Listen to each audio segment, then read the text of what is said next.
Doctor Mohan Varghese, ഇപ്പോൾ T വിക്ക് ഒരു രാഷ്ട്രീയ പാർട്ടിയും ആ, നടൻ വിജയ് ഒരു രാഷ്ട്രീയ നേതാവായും മുന്നോട്ടു പോകാൻ സാധിക്കാത്ത വിധം ഈ സംഭവം മാറിക്കഴിഞ്ഞു. അതിന് യോഗ്യരല്ല എന്ന, യോഗ്യതയില്ലാത്ത പാർട്ടിയായി, യോഗ്യതയില്ലാത്ത രാഷ്ട്രീയ നേതാവായി മാറി വിജയ് എന്നാണോ ഈ സംഭവങ്ങൾ തെളിയിക്കുന്നത്?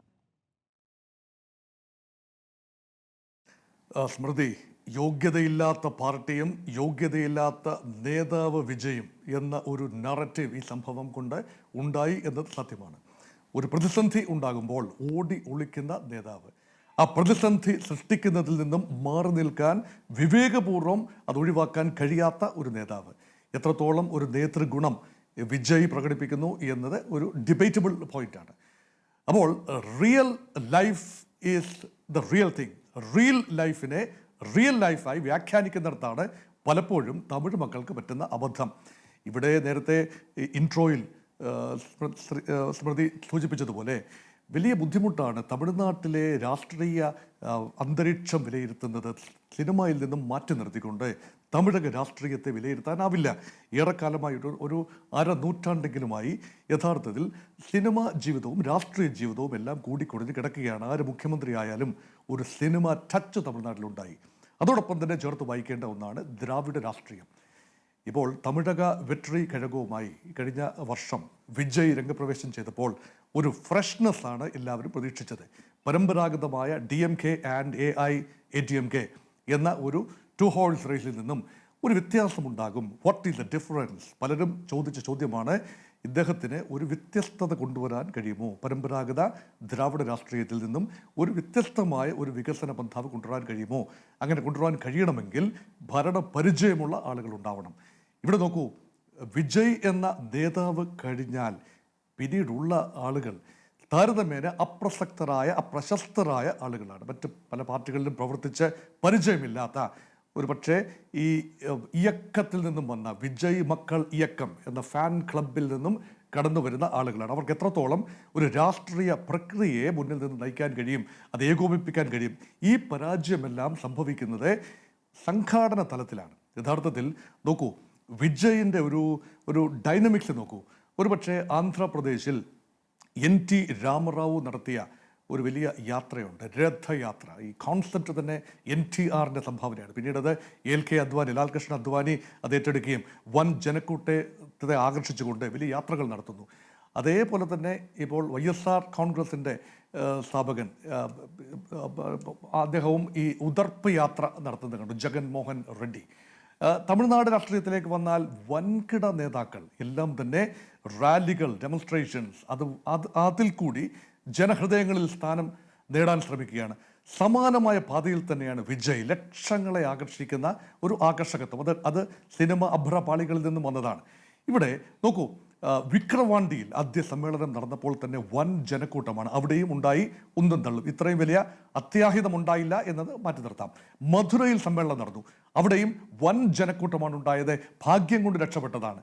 ഏതാനും പേര് മയങ്ങി വീണ പല സംഭവങ്ങളും ഉണ്ടായിട്ടുണ്ട്. ഇപ്പോഴിതാ ദീർഘമായ ഒരു പര്യടനത്തിലാണ്, ജില്ലാതല പര്യടനത്തിലാണ്. ഇനി നോക്കൂ, ഈ കരൂർ എന്ന പ്രദേശത്തേക്ക് വരാം. കരൂർ എന്ന പ്രദേശം അത് ചരിത്രം ഉറങ്ങുന്ന ഭൂമിയാണ്. ചേര രാജാക്കന്മാരുടെ ആസ്ഥാനം. ഒറിജിനലി കേരളം ആണല്ലോ ചേരനാടെന്ന് പറഞ്ഞിരുന്നത്, പ്രാചീന തമിഴകത്തെ ചേരനാട്. ചേരനാടിൻ്റെ ഭരണാധികാരികൾ, ചേരന്മാർ കടന്നു വന്നത് തമിഴ്നാട് കോയമ്പത്തൂരിലേക്കുള്ള കരൂർ മേഖലയിലാണ്. ആ നദിക്കരയിൽ നിന്നും കടന്നു വന്ന ചേരന്മാരാണ് കേരളത്തിൻ്റെ ഭാഗതയെ നിർണ്ണയിച്ചത്. അതുകൊണ്ട് ചരിത്രം ഉറങ്ങുന്ന വലിയ മണ്ണ് തന്നെയാണ് കരൂർ. അത് ഇന്ന് വലിയൊരു നഗരമൊന്നുമല്ല, ഒരു മീഡിയം റേഞ്ച് സിറ്റി മാത്രമാണ് കരൂർ. അവിടെ ഒരു സമ്മേളനം നടത്തണം എന്ന് ആഗ്രഹിച്ചുകൊണ്ട് TVKയുടെ തമിഴക വെറ്ററി കഴകത്തിൻ്റെ ജില്ലാതല ഭാരവാഹികൾ റിക്വസ്റ്റ് കൊടുക്കുകയും 3 പ്രാവശ്യമാണ് വേദി അവർ മാറ്റി വന്നത്. വളരെ ഇടുക്കുള്ള ഒരു സ്ഥലത്ത് കേവലം 10,000 പേർക്ക് മാത്രം അക്കോമഡേഷൻ, അല്ലെങ്കിൽ അവർക്ക് തങ്ങി നിൽക്കാവുന്ന ഒരിടം സെലക്ട് ചെയ്യുകയും അവിടേക്ക് 1,00,000-ലധികം, 1.5 ലക്ഷം വരെയാണ് ഇപ്പോൾ എസ്റ്റിമേറ്റുകൾ പറയുന്നത്, 1.5 ലക്ഷം പേര് വരെ കടന്നു വരികയും ചെയ്യുന്ന സാഹചര്യം ഒരുക്കിയതിൽ ഒരുപോലെ തന്നെ പങ്ക് സംസ്ഥാന പോലീസിനും അതേപോലെ തന്നെ TVKയ്ക്കുമുണ്ട്. TVKക്ക് അറിയാം വിജയന്റെ റാലിയാണ്. വിജയന്റെ റാലിയിൽ 10,000-ങ്ങളല്ല പങ്കെടുക്കുന്നത്, ലക്ഷങ്ങൾ ഒരുപക്ഷെ പങ്കെടുത്തേക്കാം. ഇത് മുൻകൂട്ടി കാണാൻ കഴിയാത്ത ഒരാളല്ല വിജയ്. മുൻകൂട്ടി കാണാൻ കഴിയാത്ത ആളുകളാവരുത് സംഘാടകർ. അവിടെ സംഘാടകർക്ക് പിടിച്ചു, അവർ കൊടുത്ത കണക്കുകൾ ശരിയായിരുന്നില്ല. 2, പോലീസ് സാന്നിധ്യം കേവലം 500 പേര് മാത്രമായിരുന്നു പോലീസ് സാന്നിധ്യം. അപ്പോൾ എത്ര പേരാണ്? 1.5 ലക്ഷം പേരെ നിയന്ത്രിക്കാനായി കേവലം 500 പേർ. അത് നമ്പേഴ്സാണ്. അല്ല, 10,000 പേരെത്തുമെന്ന് പറയുന്ന പരിപാടി 10,000 പേരെത്തുമെന്നാണ് അനുമതി തേടുമ്പോൾ പറഞ്ഞിരുന്നത്. സമയം പറഞ്ഞിരുന്നത് 3 മണി മുതൽ 10 മണി വരെ എന്നാണ്. അങ്ങനെ പറയുമ്പോഴും വെളുപ്പാൻ കാലത്ത് മുതൽ ഈ പറയുന്ന ആരാധകർ, താരത്തെ കാണാനുള്ള ആരാധകരാണ് അവിടേക്ക് ഒഴുകിയെത്തിയിരുന്നത്. എന്നിട്ട് വിജയ് എത്ര മണിക്കാണ് എത്തിയത്? 7:50. അതെ, 7:50. താളപ്പിഴകളുടെ ഒരു ഘോഷയാത്ര തന്നെയാണ് വിജയിന് സംഭവിച്ചത്. നോക്കൂ, അതിന് മുൻപത്തെ ശരി നാമക്കല്ലിൽ നിന്നും അദ്ദേഹം ഇങ്ങോട്ട് കടന്നു വരികയാണ്. അവിടുന്ന് ട്രിച്ചിയിൽ നിന്നും വലിയൊരു വാഹന വ്യൂഹത്തിൻ്റെ അകമ്പടിയോടുകൂടി ആ വാഹന വ്യൂഹത്തിൽ വിജയ് ഇരിക്കുന്നു. എപ്പോഴും ഈ തമിഴ് നേതാക്കന്മാരൊക്കെ ഇരിക്കുന്നത് അവരുടെ മുഖത്തേക്ക് ലൈറ്റൊക്കെ തെളിച്ചുകൊണ്ട് ഗ്ലാമറിലിരിക്കുന്ന നേതാക്കളാണ്. അത് ജയലളിത അങ്ങനെ തന്നെയായിരുന്നു യാത്ര ചെയ്തിരുന്നത്. പെട്ടെന്ന് വിജയിൻ്റെ വാഹനത്തിൻ്റെ ഷട്ടർ അങ്ങ് വീഴുകയാണ്. ജനങ്ങൾക്ക് വിജയനെ കാണാനാവുന്നില്ല. ഈ ജനങ്ങളെല്ലാം കിട്ടിയ വാഹനങ്ങളിലെല്ലാം തന്നെ വൻപൻ റാലിയായി, ഘോഷയാത്രയായി കടന്നു വരികയാണ്. ഈ ഇടുക്കിടെയുള്ള സ്ഥലമായ നാമക്കല്ല് ഈ സ്ഥലത്തേക്ക് വരികയാണ്. അവിടെ പല ആവർത്തി മൈക്കിലൂടെ പറഞ്ഞതാണ് ജനക്കൂട്ടം സംയമനം പാലിക്കണം, കടന്നു വരുന്ന വാഹനങ്ങൾ അവിടെ നിർത്തണം. ഇതൊന്നും ചെവിക്കൊള്ളാതെ ആ സ്ഥലത്തിന് ഹോൾഡ് ചെയ്യാനാവാത്ത രീതിയിൽ ജനം എത്തുന്നത് പ്രിവെൻറ്റ് ചെയ്യാൻ സംഘാടകരായ പാർട്ടിക്ക് കഴിഞ്ഞില്ല. തമിഴക വെട്രി കഴകത്തിൻ്റെ നേതാക്കന്മാർ കഴിഞ്ഞില്ല. ഒരു പാർട്ടി അടിസ്ഥാന തത്വമാണ്. ഒരു ഭാരതീയ ജനതാ പാർട്ടി ആകട്ടെ, കോൺഗ്രസ് ആകട്ടെ, ഇടതുപക്ഷ പ്രസ്ഥാനങ്ങളാകട്ടെ, ഒരു റാലി സംഘടിപ്പിക്കുമ്പോൾ കൃത്യമായ ഇരിപ്പിടങ്ങൾ സജ്ജീകരിക്കാറുണ്ട്. അതുമാത്രമല്ല വേലിക്കെട്ടുകൾ സജ്ജീകരിക്കാറുണ്ട്.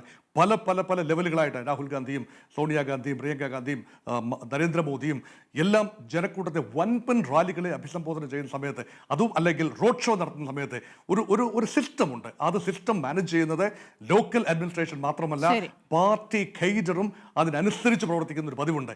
ഇവിടെ അങ്ങനെ സംഭവിച്ചില്ല എന്നത് വൻ വീഴ്ച തന്നെയാണ്. അതുകൊണ്ടാണ് തമിഴകത്തെ ഒരു മനസ്സ്, ഈ വീരാരാധനയുടെ ഒരു മനസ്സ്, അത് തിരിച്ചറിയാൻ ഒരുപക്ഷെ സംവിധാനത്തിന് കഴിഞ്ഞില്ല, തൻ്റെ പുതിയ പാർട്ടിക്ക് കഴിഞ്ഞില്ല. ഓടി ഒളിക്കുന്ന നേതാവ് എന്ന പ്രതിച്ഛായ അവശേഷിപ്പിച്ചുകൊണ്ടാണ് വിജയ് ഇപ്പോൾ തമിഴ്നാട് തലസ്ഥാനമായ മദ്രാസിലേക്ക് വണ്ടി കയറിപ്പോയി ഇരിക്കുന്നത്.